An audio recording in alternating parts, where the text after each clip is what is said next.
Hello YouTube. Thanks for stopping by. If you coming from any of my other videos, thanks for sticking around. Today I'd like to talk about the recall election that just happened in California. If you've seen it in the news, it's been kind of dominating. California recently held recall elections for their governor, Gavin Newsom, and they just finished tallying last night, and they voted no for the recall. Newsom's going to stay in office at least until the next election cycle happens. But I'd like to talk about the recall process because my state doesn't allow recalls for any officials. 39 states in the United States have some sort of provisions that allow recalls.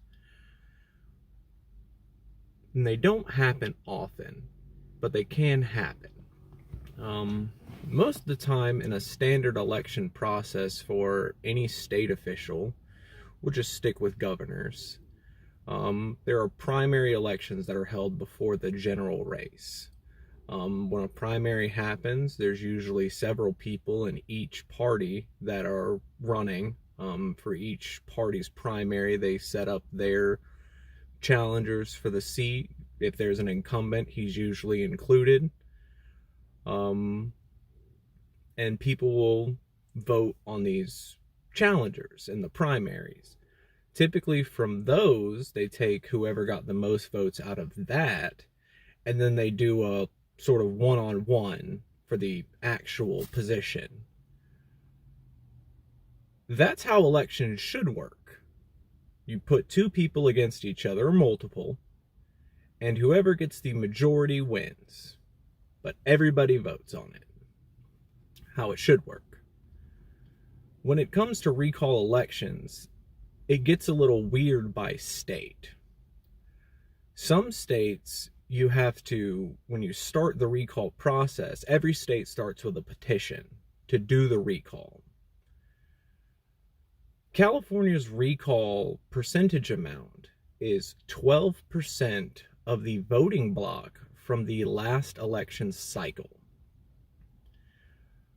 That would mean that 12% of the people who voted, or the amount of votes cast, 12% of those have to be on a signature on this petition to do a recall.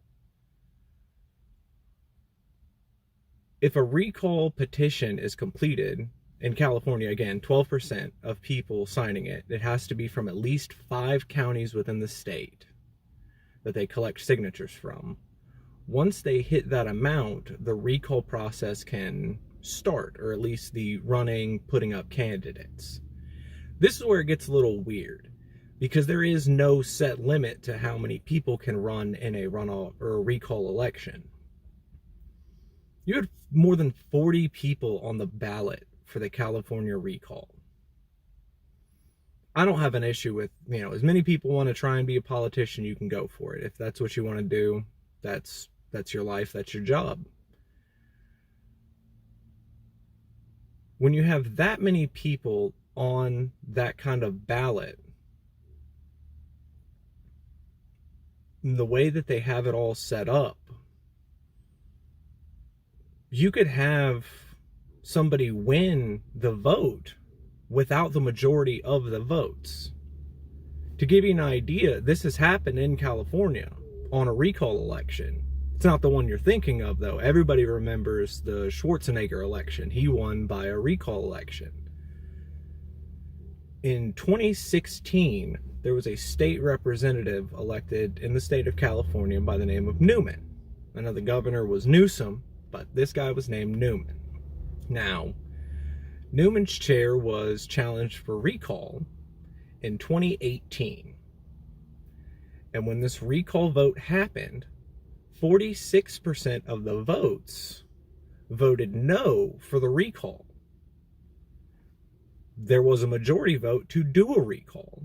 54% said yes, we would like a recall. The person who won the recall election only had 30% of the vote, but managed to win because even though, technically speaking, the person who was being recalled, Newman, had more of the vote, he had more support than the person who took his position, Representative Chang, the vote won was still to do the recall. Even though the person who had his position taken had more support. Recall systems are very strange. Frankly, I think they should be done away with, or at least raise the percentage amount to start one. 12% seems incredibly low, especially when you consider that it's not the state population that needs to have 12% on it. It's only the voting block. And if you have an election cycle where it was sort of a walk-in for somebody, people might not be... You have way more voters that are eligible than the people who are actually going in to vote. I would say that's more of a problem with the people.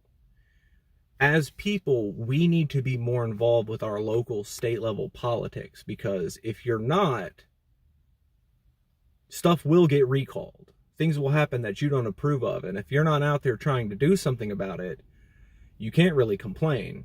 You just need to wait and hope for the best.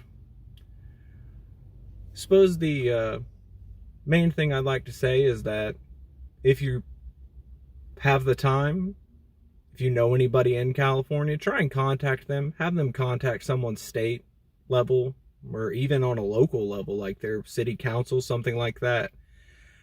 And try and get them to express concern about this recall process. I'm all for people and their vote matter.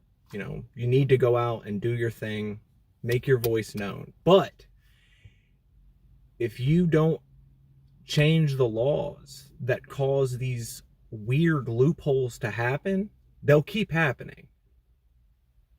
It will. And you won't have anybody to blame but yourself. Politics are terrible, but it's important. Try and keep up with them.